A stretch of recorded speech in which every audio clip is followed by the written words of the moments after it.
اهلا بيكم في سبوتايه جديده مختلفه لانها سبوتايه زملكاويه. وده طبعا مش طبيعتي، مش عادتي، بس كان لازم نطلع ونتكلم مع اصحابي الزملكاويه. عمار، ازيك يا عمار؟ وعمر. اعتزال شيكابالا.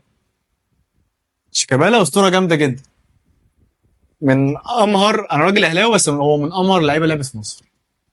وبصراحه يعني انا هخرج من اهلاويتي النهارده عشان كده جاي اتكلم معاكم، واتمنى يعني تبقوا ايه، كلامي خفيف عليكم، لان انا كده كده جاي نتكلم عن لعيب من احرف لعيبه في مصر، اللي انا شايف كمتابع للكوره ما خدتش حقها وما حققتش الحاجه اللي كانت تستاهلها بالنسبه لحرفنته ومهارته. كل الناس فعلا تقريبا قالت عليه كده. بس شيكابالا بقى كاسطوره نادي الزمالك، انت شايف رحلته عامله ازاي؟ هنبتدي معاه كده رحله برحله من 2003 فوق 23 سنه، قصه كبيره جدا. تقريبا شيكابالا هيفضل في عقل كل زملكاوي. طبعا. شيكابالا يعني بالنسبه لاي زملكاوي مش مجرد لعيب كوره، مش مجرد رمز، لا هو شيكابالا حاله كل الزملكاويه عاشوها، كل الاجيال على مدار كل الاجيال. انت بتتكلم دلوقتي في لعيب لعب حوالي 23 23 سنه. سنه، طلع في حاجات بسيطه بس يعني 23 سنه في الاخر هو اسطوره للزمالك بالظبط. يعني. انت يعني يمكن الاسطوره اللي كان قبل شيكابالا اللي كان بيمثل نادي الزمالك وعمل له شعبيه كان حازم امام. حازم امام اعتزل في 2008. من يوم اعتزال، هو من قبل اعتزال حازم امام شيكابالا بيلعب، بس من يوم اعتزال حازم امام شيكابالا يمكن هو الوحيد شال الرايه، قدر هو شال الرايه كده كده. اللي شال الرايه واللي كان حافظ على شعبيه الزمالك لحد النهارده. فدي لحظه قد ما الناس كلها كانت عارفه ان لازم اكيد في وقت معين هتوصل، هي دي الكوره وهي دي سنه الحياه. بس احنا ما كناش متوقعين ان احنا هنعيشها بالطريقه دي وباللحظات المؤثره دي. غير طبعا ان احنا كان نفسنا ان هو يحقق اكتر واكتر. بس احنا كزملكاويه احنا شايفين ان شيكابالا حقق ايه، دي هنتكلم فيها مع بعض واحنا كلمني، انت كنت متضايق، كنت مش مصدق وانا قلت لك المفروض القرار ده اتاخر يعني. انا شايف عمر. انا كان فيها سمك. ليه؟ عشان شيكا فعلا مش قادر يدي شيكا بتاع زمان، بس انا مقام شيكا عندنا يا سيدي كعمر بقى اللي أنا بحب شيكا من زمان ان هو يبطل. وحتى والله ده مش مقامه، حتى هو واخد بطوله افريقيه زي الكونفدراليه، مع الاسف مش في افريقيا، بس هو كان يرفع الكونفدراليه، يرفع اكتر من بطوله في موسم، ويبقى كلنا عارفين ان ده اخر موسم لشيكا. هو قايل قبل ما كده، عشان بس انا احنا كان كده عندنا امل، كان عندنا امل ان هو لسه هيكمل، فكنا كلنا لسه فيها، فكنا مستنيين ماتش شيكا هو اللي هيروح يرفع الكاس، هنقعد نفرح بشيكا بتاعنا بحبيبنا، فاهم، وهو بيرفع البطوله ويبطل. لكن احنا في ماتش الكاس اتغفلنا، اتغفلنا يعني السيناريو غفلنا شويه، فما يعني ما فرحناش قوي زي ما احنا كنا عايزين نفرح بشيكا. بس في ماتش اعتزال ان شاء الله اكيد بشيكا، ساعتها هتشوفوا يعني. انا بقول لك هو اتاخر ليه، لان انا كنت شايف اللحظه المثاليه لاسطوره في نادي الزمالك. السوبر الافريقي. طبعا كونفدراليه وسوبر افريقي، جات لك الكونفدراليه وانت كنت لسه في سوبر افريقي ما خدتش قرار في الكونفدراليه، يبقى لازم تبقى واخد قرار من جوه نفسك ان السوبر الافريقي قدام النادي الاهلي لو خدته اعتزل يا باشا. وده احلى نهايه الزمالكاويه يفضلوا فاكرينك بيها. بس ما تعرفش كان ممكن شيكا بيفكر في ايه، كان بيفكر في سنه كمان ياخد يعني، خصوصا انت كنت السنه اللي بعدها مش مشارك في دوري الابطال، فكانت هي دي النهايه المثاليه. في الاخر الراجل برضه حقق بطوله الكاس السنه دي، يعني ما اختلفتش بس كانت اقوى بكتير السنه اللي فاتت. طبعا هي كانت اقوى وكل حاجه، بس انا عايز اقول لك هو شيكابالا واخد قرار من بدري قوي يعني. كان واخد حتى من بعد السوبر الافريقي لما طلع مع ابراهيم فايق، كان قال ان هو قاعد موسم كمان. يعني حتى في ناس مثلا بتقول ان هو لو كان سجل ضربه الجزاء اللي في الاهلي في السوبر في المصري سوبر مصر ما كانش ليها لازمه كان والله. هيعتزل. بس لا، هو من قبل السوبر، يعني من قبل السوبر المصري وهو كان مقرر ان هو لا يلعب. صح، بس قرار السوبر المصري دي يعني اول سوبر افريقي، بطوله قاريه بالسوبر بتاعها، كانت نهايه جامده. طب انا عايز اقول لك حاجه. احنا قول لي. دلوقتي شيكابالا انا معاك طبعا ان هو فنيا مبقاش قادر يدي زي زمان. بس احنا اصلا في تشكيله الزمالك احنا الفرقه كانت فاضيه لدرجه ان احنا جينا قبل نهائي الكاس، ده اقل مثال. عمار احنا معلش سوري، احنا في ماتش الكاس كنا وانتوا قاعدين في الاستاد مم. في الدقيقه 70، وشيكا اصلا كان بيسخن ما كانش واضح ان هو هينزل غالبا اعتقد يعني لو انا قريت المشهد صح كان كابتن ايمن مش عايز ينزله او مش في حساباته. احنا عملنا ايه كلنا في الاستاد لوحدنا؟ شيكا شيكا، اعتقد ان الضغط بتاعنا يقول لك هو كان شيكا واقف عند الثالثه يمين كان بيسخن واقف بيتفرج، سيب ده. غالبا مش هينزل يعني غالبا يعني. بس الاستاذ اللي احنا عملناه كلنا عايزين اللي هو احنا كلنا حتى هو على الدكه، هو ده اللي انت بتبص له حتى لو ينزل مش هيدي، بس في امل، هو ده الامل اللي عندنا. هو أحسن على فكره هو مع زيزو طبعا، بس هو كان سبب من الاسباب كبيره قوي ان احنا نصعد من قبل النهائي ماتش سيراميكا طبعا لما نزل بعدين هو كان بقاله 4 ماتشات في الدوري كان وسجل. بيأسست وبيجيب جوان. طيب مفيش حد في الفرقه عايزك فمحتاجينه. عايزك تحكي لي كده ذكرياتك مع شيكا بقى، يعني انا عايز كل واحد يطلع لي اللي جواه. احنا جايين نتكلم عن خلاص اسطوره بالنسبه للكره اللي في مصر، هو طبعا من احرف لعيبه اللي جت في تاريخ مصر بشهاده كل الناس الاهلاويه والزملكاويه، يمكن من احرف الناس اللي موجوده خلال 20 سنه تقريبا، ما طلعش كتير في اخر 20 سنه. مم. شايف احلى ذكريات ليك امتى؟ وامتى شيكابالا كنت بتنزل ضامن انه هيعمل حاجه الماتش ده؟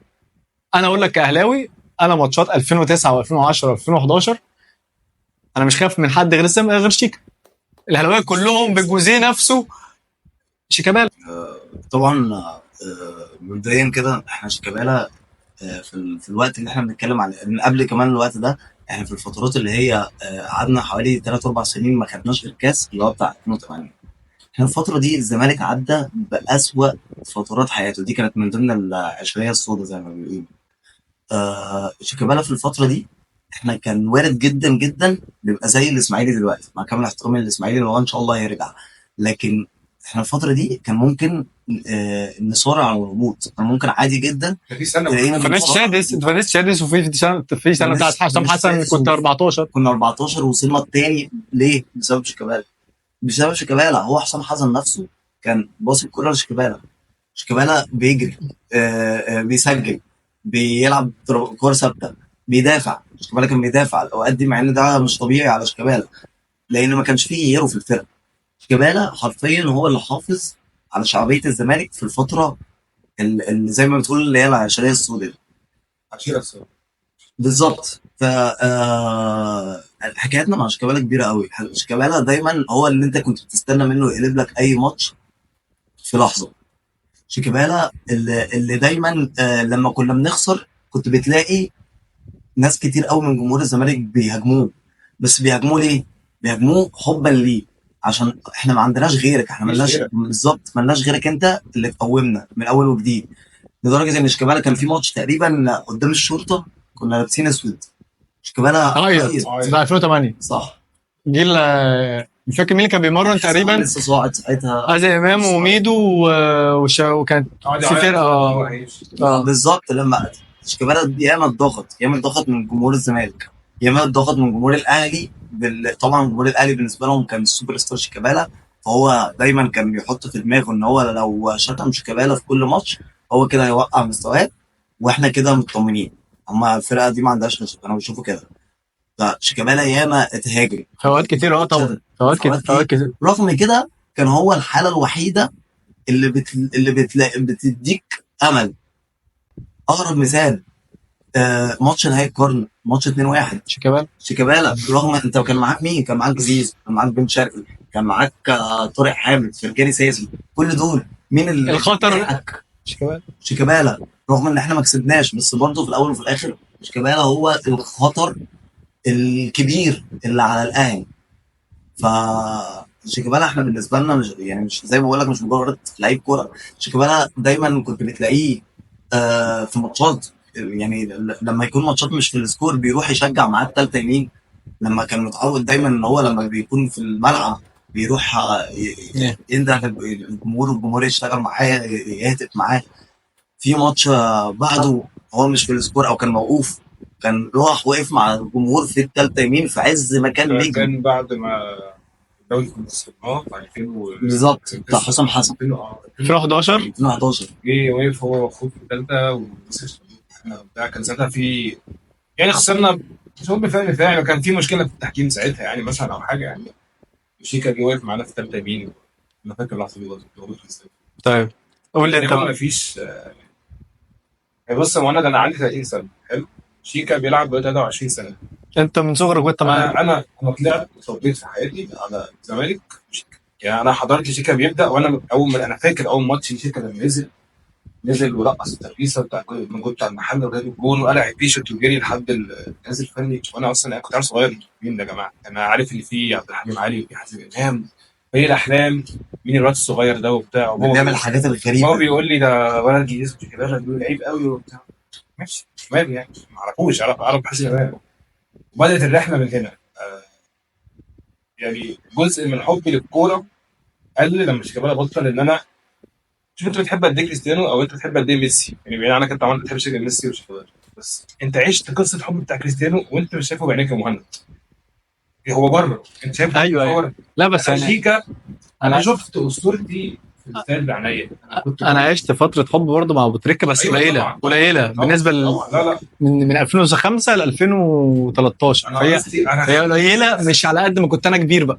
بس خدتها من وانا صغير. انتوا خدتوها أنا اكبر كبرت احلى اكبر معاه. بكتير. حضرت معاه هو مراهق لحد ما كبر شويه وبقى في البيك بتاعته. وبعد كده مشاكله عشان هو زينا على طبيعته قوي. وبعد كده يعمل مشاكل ويسافر احترف بره. بقينا نتفرج على الامارات والسعوديه معاه وسبورتنج لشبونه الدرجه الثانيه. يا جماعه شيكا عمل ايه امبارح؟ لحد ما رجع تاني راح الاسماعيلي. كنا بنبص على الاسماعيلي.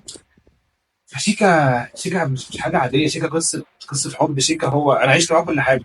انا دلوقتي مش مصدق انا كنت رايح الاستاد في الاوقات اللي هي قبل ما الماتش يبدا. انت قاعد في التمرين بتتفرج يعني احنا في التمرين تسخين انا قاعد بتفرج على شيكا. قاعد بشوف هو بيرقص كده، هو بيعمل واحده، هو بينطط، هو قاعد على الدكه كل شويه بص عليه. انت في حاجه مستنيها. حالة حب.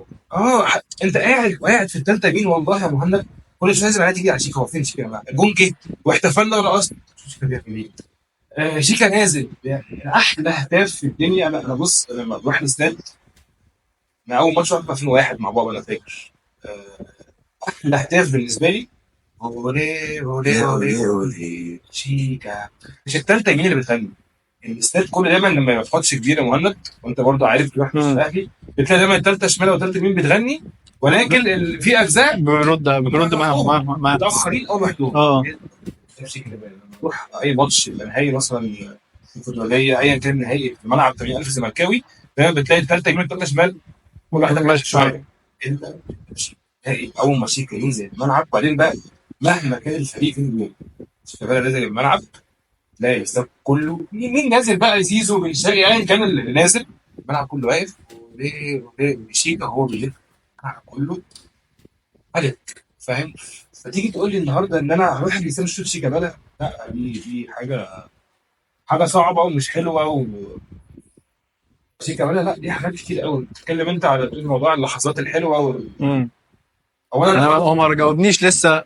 هو اكيد قال حاجه في عمار. انا عارف عمار بيبقى نفسه في حاجه من لعيب معين بيروح يقولها له بيبعتها له على انستجرام بعتها له على حاجه. لا حصل. اكيد قال له حاجه فانا عايز اعرفها. يعني اكيد طلب من شيكا حاجه في ماتش في بطوله في اي حاجه في فتره مثلا هو شيكا كان هيخرج ماشي وقال له تمشي حاجه شبه عمار كده.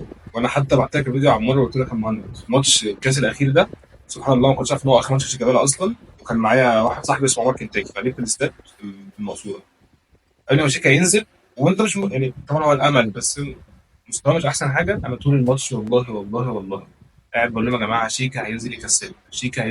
صورت فيديو وابعته لك برضه وهو واقف على الدكه. هو واقف هينزل على الخط. انت عليه قلت له يا شيكا انت الامل. والله العظيم يا مهند انا كنت هو اللي جابها لك. هو خلص لك. هو هينزل هو هيكسبه. كان في قدامي 2 اولاد صغيرين 10 سنين. قلت لهم يا جماعه قلت لهم شيكابالا هينزل وهيكسبنا. سبحان الله عيال عنده 10 سنين بيعشقوا شيكابالا برضه. شافوا ايه من شيكا زينا ما اعرفش بيعشقوا برضه. سبحان الله لفت وراحت. انتوا شايفين شيكا ترتيبه الكام في اساطير نادي الزمالك؟ واحد بالنسبه لك؟ مش انا هقول هو ده مفيش تفكير. شيكابالا بالنسبه لي شيكابالا واحد بالنسبه لي في اللعيبه بتاعتي. والله ما بهزر، ثاني على اي لعيبه احسن لعيبه شيكا مكان شيكابالا. انا عنصري في حب الشيكا. انا عايز اقول لك برضه مهند، عايز اقول لك حاجه. برضه من اسباب حبنا لشيكابالا، يعني انا دايما بشوف شيكابالا بيتظلم في حاجات كتير قوي. يعني انا هقول لك حاجه مثلا. شيكابالا لما احترف في البالك في الاول خالص، اول بعد ما طلعوا ناشئين ولعب مع كان الزمالك. مشكله، كان كان غريب. خطير. شيكابالا لو كان كمل، شيكابالا السبب اللي خلاه يرجع ساعتها الموضوع اللي هو التجنيد. شيكابالا يعني حصل نفس الموقف ده على فكره مع لعيبه كتير محترفه، مش بس محمد صلاح، كتير قوي. لا حصل مع كذا لعيب محترف. كمل عد. عدت. شيكابالا كان من حقه ان هو ياخد تجربه الاحتراف دي وكان يكمل. انا شايف ان شيكابالا كان هيعمل حاجه كبيره قوي، يمكن لا تقل مش هقول لك على محمد صلاح، لا تقل على اللي عمله ميدو في الاحتراف. شيكابالا كان غريب. في فيديوهات لشيكابالا في باوك ايوه بيعمل حاجات غريبه. على فكره يعني انت عارف سانتياغو اكيد في بودكاست كان طالع بيتكلم فيه ان كان شيكا هو نازل الاجازه قبل ما يعمل السفر، يعني ان كان في كلام ان في اياكس بيتفرجوا عليه وان هو هيبقى لو راح اياكس وتالق. يا جماعه، انا فاكر فيديو، انا فاكر فيديو للجمهور بتاع باوك وهم بيقولوا احنا عندنا ريفالدو، احنا مش محتاج باوك عشان نقول ريفالدو كان ساعتها في اولمبياكوس تقريبا. فبتقول لك احنا مش محتاجين ريفالدو، احنا عندنا بقى ريفالدو المصري او شيكابالا يعني. فهو كانوا في جماهير باوك كانت بتتغنى بيه. رئيس نادي باوك جاله عشان يشوف المشكله، يشوف هو ما جاش ليه. رئيس نادي باوك جه مصر، لا عرف ان في مشكله التجنيد وكده. الراجل اتجنن. الراجل اتجنن وقال ازاي ده بيحصل. دي بقى الفتره اللي وضع فيها القلق بالظبط. اللي احنا عمرنا وده ما هنعترض عليه. كبروا في نظرنا على فكره اكتر من ده. في وسط كل ده في الناحيه فريق اسمه الزمالك مهلهل، مفيش فيه اداره اصلا. هو شيكابالا طلب انه يرجع. وفي الاهلي بكل بقى كل الاهلي 2006 2005 وهو ماضي في الاهلي، واول ما الزمالك قال له يرجع جيل الذهب بتاع الاهلي. على فكره الموضوع مضيانه الاهلي ده ان هو ما انكرش كده، ده مكبر خاطر اكتر، مش مخليني يعني حاجه اللي هو مستعجل منها. لا هو ساب كل ده وبرده قال هو طلب في الاخر ان هو لا بعد سنين العقود، والاهلي بعد ما حاول كذا مره يرجع الزمالك وسط كل ده. طيب انت قلت رقم واحد، انت شايف برضه رقم واحد؟ شيكابالا طبعا رقم واحد. حازم ولا حازم ولا انا هقول لك على حاجه. انا بعشق حازم امام، وزي ما بقول لك شيكابالا ده اسطوره الزمالك على يعني مدار التاريخ. انا بتكلم ان احنا في الفتره اللي احنا عايشين اكتر واحد شفته. بالظبط، اكتر واحد شفته. هو اسطوره لينا. انا حازم امام برضو على فكره، انا اخر لحظه اتأثرت بيها باعتزال لاعب كده كان حازم امام في 2008. كنت في الكاس بس مكتوب عليه حازم امام اسطوره طفولتنا واحنا طالعين وكملنا بيه حبه عليه وانت كبير. بالظبط، ده اللي كمل معانا مراهقتنا كلنا وشبابنا بالظبط. احنا بنقول دلوقتي شيكابالا حقق ايه؟ احنا دلوقتي الناس دايما بتشوف ان شيكابالا ما حققش عشان سببين. السبب الاول ان هو ما خدش دوري ابطال افريقيا. السبب هو خد بس ما كانش يعني ما عملش في حاجه. في 2002 كان حاضر الجيل ده. 2002 كان حاضر. هو 2002 كان في السكواد وتحسب له. و2003 كده كده في السوبر الافريقي بتاع الوداد كان شارك. ايوه نزل مكان تقريبا جمال حمدي. وشيكابالا كمان بيقولوا برضو السبب اللي جنب دوري ابطال افريقيا ان هو ما حققوش، ان هو ما حققش حاجه مع المنتخب يعني زي ما الناس بتقول. انا عايز افهم حاجه. لما يكون لعيب بركات ما حققش حاجه مع المنتخب عادي غير 2006 مثلا. بص موضوع المنتخب ده عشان ما هيودينا في حته كتير. هو شيكابالا كان في البيك بتاعه زي ما بركات كان في البيك بتاعه في الفترات اللي هي بتاعت 2010 2011. بركات 2006 وشيكابالا كان محسوب من 2010، فهي يعتبر يعني فهو حقق. ما كانش ليه الدور الاول، بس هو خلاص مش ذنب بالظبط. قصه كبيره فعلا. لكن هو مع الزمالك اكتر لاعب واخد بطولات مع الزمالك، واخد 18 بطوله مع الزمالك. فهو اللي كان هو مش مطلوب منه برضو على فكره في الاول وفي الاخر. انا طول عمري شايف كده يعني. حتى لما بنيجي نتكلم دايما ومعاك لما بنتكلم في احسن لعيب في العالم، انا عارف ان هي بتتحسب بحاجات تانية، بس انا شايف كره القدم لعبه جماعيه.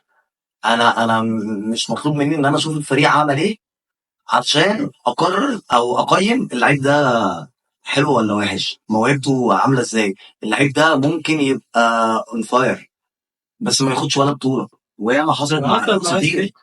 ف رونالدو البرازيل ما خدش الشامبيونز ليج مثلا الناس دي حاجه بتنساها. يعني انا بالنسبه لي بصراحه، يعني مع كامل احترامي لكل وجهات النظر، شيكابالا احرف لعيب مصري في التاريخ. انا مع كل العمالقه اللي جت دي، شيكابالا احرف لعيب مصري في التاريخ. خلينا نعمل الحلقه دي، بس انا هختلف معاك، بس هو طبعا من احرف الناس اللي لعبت، احرف اللعيبه اللي لعبت في مصر ولعبت في افريقيا كمان. ان هو انا بصراحه لما باجي اتفرج على جوان شيكابالا، جوان في الدوري المصري هتلاقي اعتقد منهم مش اقل من 5 كمان. يعني في سنه 2010 و2011 دي جول في الشرطه انا فاكره لما راح غنى المنير. رئيس الملعب. وفي واحد لبتروجيت في الشناوي بس، بتاعت نهائي القرن دي برضه. لا الشناوي قصدك؟ لا ما اخش في مصري مثلا هو بيجري اصلا. لا الكوره دي فاكر عدت ازاي بقى؟ كان بيجري كده يعني نفسي ان شاء الله باذن الله شيكابالا يشوف الحلقه دي ان شاء الله. دورك بقى يعني باذن الله ان شاء الله توصل له. وعايزين يعني لو هوجه له رساله اقول له ان احنا بجد يعني هنفتقد اسطوره عشنا معاها طول حياتنا. احنا ناس احنا بنحب الكوره، حياتنا كلها الكوره، خاصه الزمالك. فعدم وجود شيكابالا بعدين ده انا بجد حاجه مش عارف احسها لحد دلوقتي، مش عارف استوعبها. وزي ما كنا احنا بنسمع ان شيكابالا يعتزل، دايما كنت بسمع الكلام ده من هنا وبخرجه من الناحيه التانيه، عشان عمري ما كنت هكون عايز اعيش لحظه زي دي. احنا لما كنا بنيجي نروح الاستاد، احنا كان بيفرق معانا وجود شيكابالا موجود في السكور. شيكابالا هيلعب، دي حاجه كانت اول حاجه وقفت بس ابص فيها بالظبط. دي حاجه كانت هي اللي بتشجعنا ان احنا نروح كل ماتش وماتش. فاحنا قد ما نفتقده في الملعب، بس احنا مش عايزين نفتقده مع الزمالك. باذن الله بتمنى ان هو يكون ليه دور كبير مع الزمالك، عشان احنا مش هنلاقي اسطوره زملكاويه من كل قلبه عدت على الزمالك زي شيكا. طبعا عدى ايام اساطير زملكاويه كتير، وعدى ناس كتير من الجماهير الزملكاويه كتير جدا، بس شيكابالا هو اللي احنا يعني عشنا معاه كل الحالات، الفرح والزعل وكل حاجه. وبتمنى ان هو يبقى ليه دور رئيسي، سواء في الاداره باذن الله. نفسي بحلم ان انا اشوف رئيس نادي ان شاء الله. لا شيكا هيبقى مدير فني او مدير كوره. انا نفسي يبقى رئيس نادي بجد. مش عايزين نحس بعدم وجود شيكابالا، وكده كده الجمهور هيفضل يهتف بيه طول ما هو مش موجود. عايزين نشوفه. هو انا عرفت طبعا هو مره احد القنوات. والزمالك كمان حاجه برقم 10 السنه الجايه. بالظبط، ده كان قرار حلو برضو من الاداره مع جون ادوارد. ف يعني انا كفايه ان احنا هنشوفه في الشاشات الفتره اللي جايه، بما ان احنا كنا مفتقدين. انا عارف شيكابالا ما بيحبش خالص كان يطلع في قنوات، فدي حاجه بالنسبه لي كبيره قوي. انا عايز اقول لك على حاجه برضو. شيكابالا في مره انا اليوم ده ما نمتش من الفرح. ده كان من اوائل المرات اللي كنت بتصور فيها مع شيكابالا. كان حصل فرصه ان انا نزلت ارض الملعب، كان الناس بتتصور مع شيكابالا. فهو خلاص بقى كان اتصور وماشي بقى، لدرجه الناس عماله تندهه وماشي. فانا من بعيد كده خدت بالي ان هو ماشي، فما كنتش عايز اندهه خلاص. كان في حد جنبي، واحد صاحبي يعني، فبقول له كنت عايز اتصور مع شيكابالا. سامع دي من بعيد، لقيته جاي لي راجع ورا وجاي لي، لدرجه ان الناس بتقول له بقى. دي كده بالنسبه لي دي لوحدها كانت يعني فرحه. فشيكابالا حاله عيش بجد عمرها ما هتنتهي. عملت ايه يا عمر بعد جول نهائي القرن؟ يعني فرحه مزدوجه، فرحه الجول وانت رجعت في الماتش زي ده، فرحه شيكا بجول حلو فشخ قوي قوي قوي في الماتش ده. انا زعيت على شتيمه فشخ، شتيمه جدا. وشيكا بعلو صوتي لدرجه ان امي كانت جوه قافله على نفسها خرجت جايه في ايه؟ في ايه بقى فاهم؟ قعدت بجد حبه ضربات قلبي طلعت ونزلت. احنا حصلت لنا حاله صدمه من الجون، يعني انا كهلاويه حصلت لنا حاله صدمه. ده كان في الجون ده احنا شايفينه من قبل ما يخش مذيع في الحقيقه والله. يعني احنا قاعدين طبعا احنا اهلاويه من ساعه ما استلم صمت وصدمه وبنشتم اللي اترقص ساعتها كان سولية تقريبا اللي سابه يضم الجول. فيعني كلنا شفنا الجول ده قبل الخروج الحمد لله بركه. اقول لك انا الماتش ده في مينا ماهر مش لو عارفينه مذيع في قناه الزمالك حاليا. هو ساعتها كان مراسل في قناه الاهلي. بس مينا ماهر انا اعرفه شخصيا من زمان، هو زملكاوي. هو كان معروف ان هو في زملكاوي في قناه الاهلي. بالظبط. فهو انا اليوم ده كنت طبعا الماتش كان بدون جمهور، بس انا كنت في الاستاد كمنظم. اخويا كان في الاستاد. اخويا كان في الاستاد برضه. عارف ان اخويا زملكاوي بس انا كنت في التنظيم. ومهند زملكاوي. هو متعصب. انا كنت في التنظيم ماتش نهائي الكورة. ومينا ماهر كان موجود برضو. بس هو زي ما بقول لك كان مراسل قناه الاهلي. المفروض يعني الناس اللي ما كانتش عارفه ان هو زملكاوي. احنا بعد الجون ده انا كنت لابس بدله وقميص رايح تنظيم محترم. انا جربت حرفيا شيكابالا حطها من هنا. انا وقعت على السلم بعياط من كتر الفرحه. هو بيعرف ازاي يشيل فيها لوحده. هو عنده الحته دي من زمان يعني. هو دايما من ايام حسين ياسر محمدي واحمد ضافر هو بينزل يشيل الفرقه لوحده. رغم على فكره ان هو شيكابالا ما كانش هيبدا الماتش ده لولا كورونا. بالظبط. انا برضه بس عايز اوجه رساله سيكا، يعني اتمنى اشوف الحلقه دي. بس انا بجد من قلبي عايز اقول لك شكرا على كل حاجه، على احلى سنين حياتنا، انك كنت معايا في رحلتي في حب للكوره، وكنت بالنسبه لي جزء لا يتجزأ من حب للنادي. طبعا حب للزمالك مش هيقل، بس انت ليك مكانه عاليه قوي يعني زي الزمالك تقريبا. شكرا على كل مره كنت معانا فيها، شكرا على كل مره رحت اتخانقت لينا فيها وقفت معانا فيها، شكرا على كل مره شلت الزمالك فيها، كل مره رقصت ترقيصه حلوه وخلتنا كلنا نقول هات وراك، على كل زمن حلو جبته، على كل لحظه حلوه بجرج عشناها معاك. بتمنى لك التوفيق، وانا مستنيك لسه مع الزمالك، وهنشوف مع الزمالك تاني انا متاكد يعني. انت معانا بقى تصدق شيكابالا بصفتي الاهلاوي والله انا عايز اقول له ان انت من احرف اللعيبه اللي لعبت في مصر، من احرف اللعيبه اللي لعبت في افريقيا، من اكتر اللعيبه اللي كانت بتخوف جمهور الاهلي. ومش هنسى لك موضوع بورسعيد اطلاقا ولا عمري هنساه. ودايما كل ما بقى عايز افتكر حاجه بالخير لشيكا بعيدا بقى عن الخلافات والمشاكل اللي حصلت بينك وبين الجمهور لمده 20 سنه دي كوره، ودي حلاوه الكوره وعادي يعني كله بيعدي. وانا عارف ان انت مسامح وجمهور الاهلي عمره طيب قوي شيكابالا عارف. وجمهور الاهلي عمره كمان ما خلاص كوره وحوار الماتشات خلص وانتهى. الناس هتفتكر بكل خير طبعا، والناس كلها ايا كان اهلاوي زملكاوي اسماعيلاوي كله يعني بتقول ان انت من اعظم اللعيبه اللي جت في تاريخ مصر، من اعرف اللعيبه اللي جت في تاريخ مصر. شكرا على اللي انت عملت طعم حلو لماتشات الاهلي والزمالك. فترات كتير الزمالك كان بعيد جدا عن الاهلي، وكان الزمالك ند بسبب وجودك انت بس. مبسوط جدا يا رجاله والله ان انتوا كنتوا معايا. كنا عايزين نتكلم على الزمالك بقى ويعني وجون ادوارد والمدرب الجديد فريرا وبتاع، بس خلينا نستنى شويه كده لحد ما الدنيا تظهر والصفقات تظهر والدوري يبتدي، لان الدوري ان شاء الله اللي جاي هيبقى في منافسه كبيره جدا اللي انا متخيله يعني. وان شاء الله نشوف كوره حلوه الدوري السنه الجايه ومن غير مشاكل، من غير وجع، من غير وجع دماغ، من غير انسحابات. فمبسوط ان انتوا معايا، وان شاء الله تبقوا معايا على طول. هاجلها دي بعدين الخناقات دي. واحنا كمان مهند والله مبسوطين ان انت يعني اديتنا الفرصه برضو ان احنا نعبر عن حبنا لشيكابالا. يعني يمكن لحظات ما عشناهاش من وقت اعتزال حازم امام، و مبسوطين ان احنا كنا معاك يعني. وربنا يوفقك، عامل شغل عالي قوي في البرنامج ان شاء الله من نجاح لنجاح. ربنا يكرمك يا حبيبي، وده بيتك وده مكانك وده مكانك برضه يعني الزملكاوي الكبير ده اللي في الملاعب ان شاء الله افضل اشوفك الملاعب ومبسوط ان النهايه حلقه طلعت بكل المشاعر دي، وانا راجل حتى اهلاوي وفعلا حابب الحلقه وحابب ان احنا نتكلم عن شيكابالا من واحد من احسن اللعيبه اللي جت في تاريخ مصر. ومبسوط ان انتوا ان شاء الله ربنا يا رب الحلقه تعجبكم. كنتوا معانا في سبوتايه مختلفه، سبوتايه الزملكاويه، ان شاء الله تكون عجباكم، وان شاء الله شيكابالا يشوف الحلقه وكل التوفيق لمحمود عبد الرازق شيكابالا. وان شاء الله حلقات جديده كده معانا يا رب تكون الحلقه خفيفه على قلبكم. سلام.